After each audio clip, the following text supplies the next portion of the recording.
Praise the lord. ప్రార్థన ఆలకించువాడైన యేసుక్రీస్తు నామములో మీకు సర్వ విషయములందు సమృద్ధిగా మేలు కలుగునుగాక. ఈ దినపు యేసయ్య జీవపు మాట. దినవృత్తాంతముల 2వ గ్రంథం 30వ అధ్యాయం 27వ వాక్య భాగం. వారి ప్రార్థన ఆకాశముననున్న ఆయన పరిశుద్ధ నివాసమునకు చేరెను. యేసయ్య నామములో ప్రతి స్థలములో ప్రార్థించుచున్న వారలారా, మన యేసయ్య ప్రార్థన ఆలకించువాడై ఉన్నాడు. ఆలకించి అంగీకరించి ఆశ్చర్యమైన కార్యములు చేయువాడై ఉన్నాడు. ప్రార్థించు వారి ఎడల కృపచూపుటకు ఐశ్వర్యవంతుడైన దేవుడై ఉన్నాడు.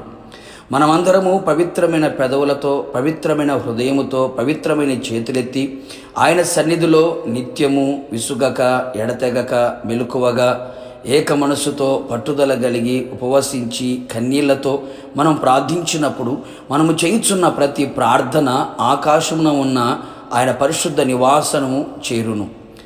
ఆకాశము ఆయన సింహాసనము.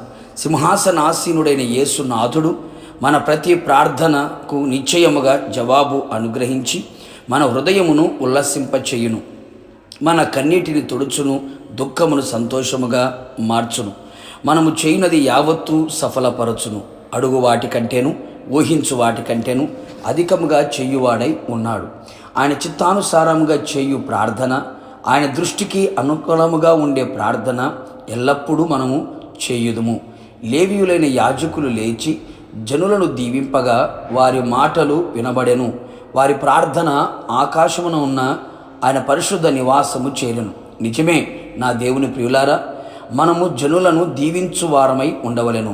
మన నోట ఆశీర్వాద వచనమే ఉండవలెను. శాప వచనము మన నోట రానియక దీవించే నోరు, నాలుక కలిగి ఉండెదము. శత్రులను సహితము ప్రేమించుచు, వారి కొరకు ప్రార్థించుచు, వారిని ఆశీర్వదించే వారముగా మనము కనబడవలెను. మనకు కీడు, ఆపద, హాని, నష్టము కలుగు చేసిన వారి క్షేమము కొరకు మనము ప్రార్థన చేసేదము, వారిని దీవించదము. మన యేసయ్య వలె మనము కూడా ప్రేమించి, క్షమించి, సహించి, ఓర్పుతో అనేకులను దీవించదము. మనసులో ఉన్న కోపాన్ని, ద్వేషాన్ని, అసూయను, పగను, ప్రతీకార జ్వాలతో రగిలిపోక ప్రేమ, సమాధానము కలిగి దీవించి ప్రార్థించదము. ప్రేమించిన వారు పగ కనబరిచిన, కనికరించిన వారు కోపపడిన, దయచూపిన వారు దేశించిన, మానక వారి కొరకు ప్రార్థించదము, దీవించదము. ఇట్టి విధముగా యేసును పోలిన జీవితము జీవించదము. నిశ్చయముగా ప్రార్థన ఆలకించిన యేసునాథుడు తన పరిశుద్ధుని నివాసములోనికి మన ప్రార్థనను చేర్చుకొని సింహాసనము నుండి సమస్తమును ధారాళముగా మనము సుఖము అనుభవించున్నట్లుగా చేయును. ఏ విధముగా మనమందరము ఆయన రాకడ కొరకు ఎత్తబడి సింహాసనము చేరెదము, ఆయనతో యుగయుగములు నివసించదము. ప్రార్థన. అత్యున్నత సింహాసనమందు ఆసీనుడైన ప్రియ పరలోకపు తండ్రి, నీ పరిశుద్ధమైన, ఘనమైన, ఉన్నతమైన నామమునకు స్తుతి చెల్లించుచు ఉన్నాం. మీరెంతైనా నమ్మదగిన దేవుడవు, ప్రార్థన ఆలకించే దేవుడే ఉన్నావు. మేము చేయుచున్న ప్రతి ప్రార్థన మీ పరిశుద్ధ నివాసమునకు చేర్చుకుంటున్నందుకై మిమ్మల్ని స్తుతించుచు ఉన్నాం.